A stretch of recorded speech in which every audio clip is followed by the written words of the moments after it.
Hey you guys, welcome back to Vera's View. In this video, I want to give you my wins and fails of the Raw Payback pay-per-view.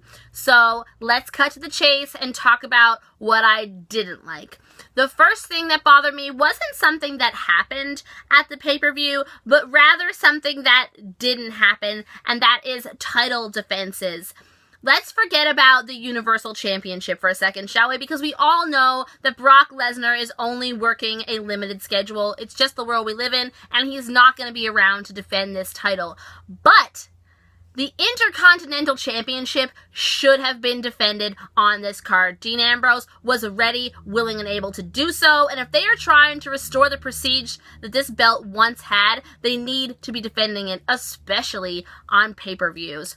So that was a big no-no for me. The next fail I want to talk about is House of Horrors, and let's start off with part 1. I had high hopes for House of Horrors. If you've been watching my videos, you know that I really wanted to see this. I wanted to see something different. I wanted that old school Undertaker, paranormal, creepy vibe that we used to have years ago. Suspend belief for a little while and just live in something different. But it didn't work. And the main thing that I didn't like about part 1 especially was the zoomed in, like, cut take effects of things around the house.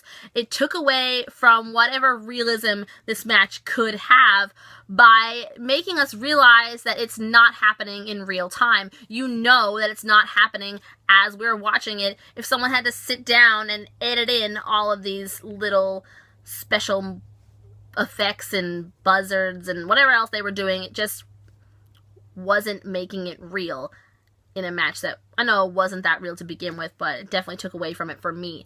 The only thing that they did do to save the realism aspect with the timeline was having a match in between part 1 and 2, giving them time to drive to the arena. And that match was Seth Rollins versus Samoa Joe, and it is my next fail for Payback. Not because I didn't like the match, I think it was okay, but the finish was brutal. If you watched, Seth Rollins is supposed to be pinning Samoa Joe, and Joe's shoulders are nowhere near the mat. Seth gets the win. They do not talk about this at all, and it's just forgotten about that he didn't get a clean win over Joe. My next fail is back to House of Horrors, part 2.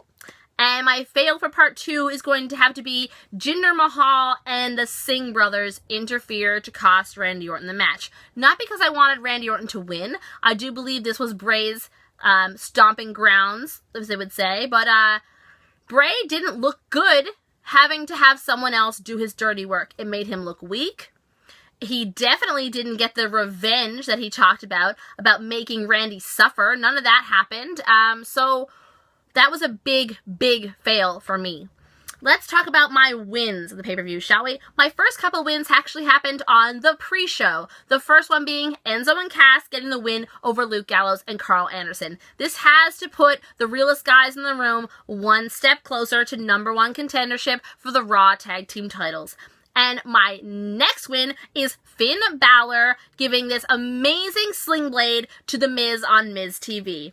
Now for the main card, my first win is Chris Jericho picking up another United States Championship. This makes him a 2-time United States Champion and moves him over to the SmackDown brand. It is yet another accolade for the long list of Jericho's accomplishments in WWE, and I loved it. And I didn't see it coming, which was the best part, because Chris Jericho is scheduled to take some time off.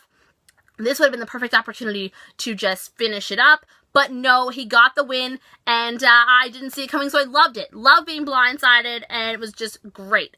My next win is Jeff Hardy and Matt Hardy retain the tag team titles. I really enjoyed this match because it was super duper hard fought. If you watch, by the end of it, Matt Hardy is bloody, and Jeff Hardy has a broken tooth. It was a crazy kick that Sheamus gave him to the face. It just flew out of his mouth. I haven't seen anything that rough in a while. My next win is Alexa Bliss is the new Raw Women's Champion. Again, I didn't see this coming. I kind of hoped for it. I'm glad that she is now the first woman to hold the Raw and SmackDown Women's title, but I didn't think that they would do it to Bayley in her hometown. And I also really thought they were going to save that accolade for Charlotte, but love it, didn't see it coming yet again. I love the blind side. My next win is the main event, which was Braun Strowman versus Roman Reigns. And Strowman kicked the shit out of him. He beat him to a bloody pulp, and the crowd chanted, "Thank you, Strowman," as Roman Reigns coughed up blood. I don't know what else to say. I'm going to end it there. Thank you so much for checking out my video. I'm Vera, and this has been Vera's View for the WWFu InterNetwork.